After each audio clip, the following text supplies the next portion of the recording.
It's kind of like, Lord, I want to drink can you drink the cup that I'm going? Yes, we can. We can, James and John, asking that we want to sit at your right and left-hand side. So it was given. But, it's funny, I'm in San Diego. When I was a young man, I came out at 18 and I wanted to be a Navy SEAL. I didn't know what Navy SEALs were. They started talking about frogmen. At 18, I told my dad this is what I wanted to do. And I applied to the United States Naval Academy 3 times.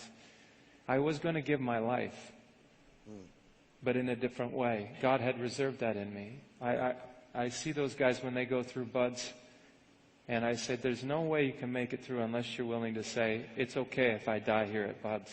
Yes. I want to give my life for something. And there's nothing better for me than to give my life for Jesus Christ. Tremendous.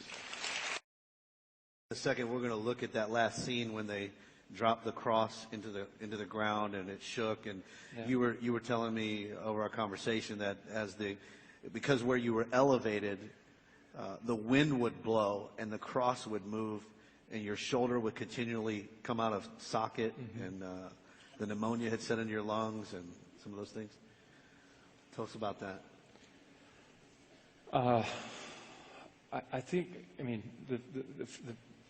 I couldn't breathe very well. Obviously, when you're hung on a cross, you die by asphyxiation, suffocation. But physically, I was struggling. But our Lord was letting me feel a little bit of what He went through. Yeah. And He was sustaining me, but to a point of, how far do you want to go with this? How much do you want the world to see of me? And I said, every bit of it. Well, and He looks to His brothers and He says, let me burn. They burned Him and they shot the rest of them. But they all had a chance. Now, is that hard to hear? Is the passion hard to watch? Your death is imminent. I hear people all the time in Hollywood, they say, you know what? My agent just died. And he was so embarrassed by his death, he didn't want anybody coming in because it was very hard for those people to watch. Well, guess what? Suck it up.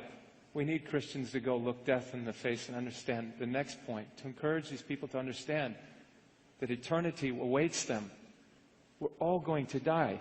The first death. Hopefully not the second. God never sends a man to hell. People choose this place. Yeah. Our democracy cannot be sustained without a shared commitment to certain moral truths about the human person and the human community.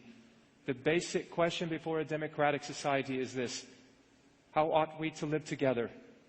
And seeking an answer to this question, can society exclude moral truth and moral reasoning? Set yourselves apart from this corrupt generation, my brothers and sisters. You weren't made to fit in. You were born to stand out. That's right.